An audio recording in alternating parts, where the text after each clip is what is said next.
Getting to know ourselves is like witnessing how the universe is operating through us. When we silence our mind and observe the observer, we can truly see the magic in action. When we listen to our inner thoughts and go deeper into understanding why we say the things we say or act or think the way we do, we identify our old patterns, behaviors, and cycles, and that helps us grow from there. It helps us break free from those adopted ideas of who we are, and we can then access layers of ourselves we never knew existed. And that can only happen when we pay attention. We can see the good and the bad and everything in between. Why? To evolve. Because why not? That is a superpower that we humans have. Evolution is not a definite point of destination, right? Self evolution is a journey. It's infinite, just like the never ending multiverses in space. It's a trip. Life is a trip. This is a space for anyone that needs a push or a nudge, that you are not alone, and that you and I are part of the same fabric. We are the fragments of the same all encompassing energetic entity that we call God or universe. And it's about time that we realize our potential. Because when I see my truth, is when I will be able to see and respect the truth in you. It's only when I become aware of my thoughts and actions, impulses and gut feelings, will I be able to use them for the better. Better for me because I will be acting from my authenticity, better for my relationships, better for my loved ones, and therefore better for the whole unit of mankind. It starts small, it starts with you and me collectively. So, see you around and buckle up because it's a trip. Hi, my name is Vritti Devi Agarwal, and It's a Trip Collective is a channel, a platform, a medium for me. It is not just a passion project, but a compassion project, as my friend Andy puts it.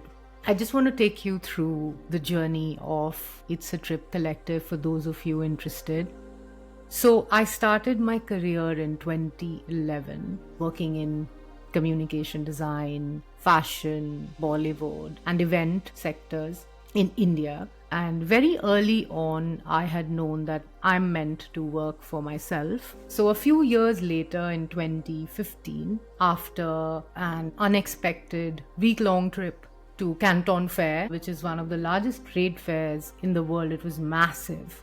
I felt inspired and pretended to be a buyer, quickly handmade and printed a few visiting cards, bought some exclusive products, and came back to India and started this fashion brand called It's a Trip.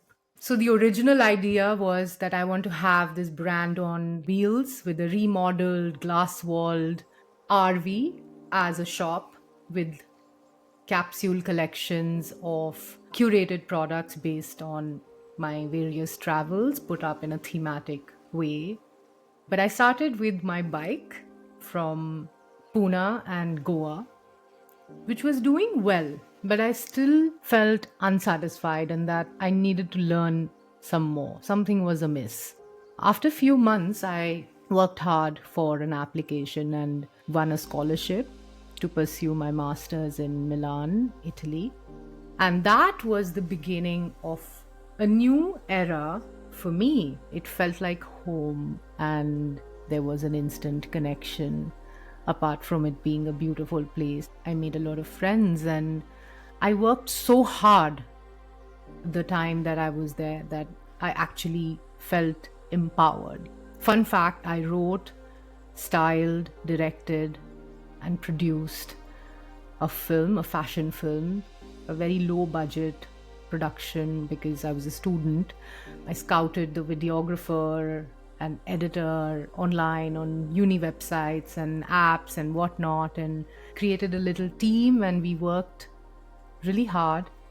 The film was appreciated by Sarah Mino, who's the director of Vogue Talents worldwide, as well as Beniamino Marini, who is the digital and brand image director of Gucci, to name a few. And I learned so much about my potential from my friends, my projects, and the work experiences that now my career in fashion was open. Yet, how frustrating that after all of that, creative direction or fashion communication as a career was not enough. The voice in me just wouldn't have it. After a few years, it almost felt like a calling, and I came back to my hometown in Rourkela, Orissa, feeling all directionless, underachieving, a no-getter, heartbroken, alone, depressed, in a cocoon of my own. But I spent time with a genius of a man, my grandfather, who was also ailing. His presence, the support, and the love of my family kept me going. I also started some therapy, meditation practices, healing rituals like blessing others through energetic healing, pranic healing, and such stuff.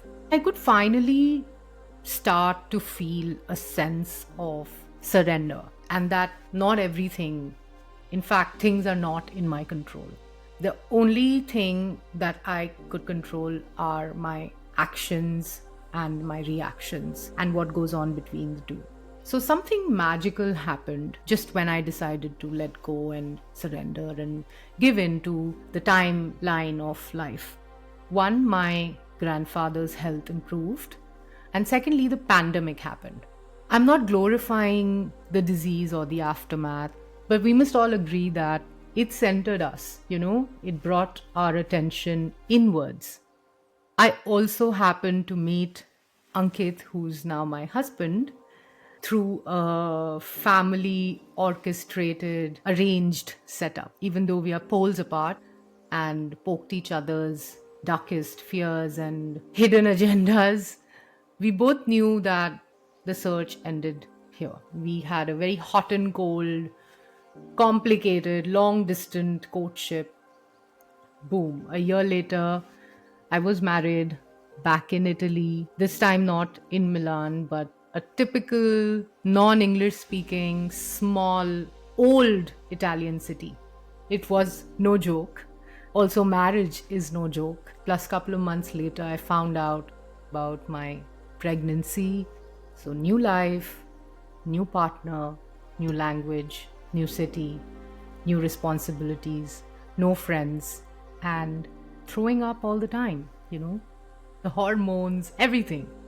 Not just that, it was another serious wave of the pandemic, and during my delivery, no friends or family could visit me. So I was alone. We were alone. I did not have the period of rest and recovery, or JAPA as it is called in India. I was hands-on from the very first day, trying to manage a home, a baby, my mental health, my physical health, and all of the little things that come with being a mother. As well as I was learning the dynamics of being an at-home spouse. And now if you see, so much had happened in a span of 2 years that with all the micro moments and the macro moments, it was a lot. But I kept creating and documenting and studying, searching for ways to channel the innate urge in me to create, to know myself and to get closer to the core of my being, of knowing who am I. I kept discovering things about me. I was growing physically, mentally, and emotionally. So now the voice in me was louder than ever, and I digress there a bit, but sharing a teeny tiny bit about me would help me show you how this brand, It's a Trip, became synonymous to my life, sort of my life's diary. So it wasn't just a brand or a business idea anymore. Now I could see subtle visions of its potential as a community, encouraging, healthy, unbiased, open minded dialogue, building practices that could uplift us and refreshes our train of thought, because we could all take inspired action. We need that for ourselves and for others. Thus, I present to you a chunk of my mind, my heart, and my soul. Ladies and gentlemen, it's a Trip Collective. I hope you and I could work together and be better versions of ourselves. So, see you around. Ciao.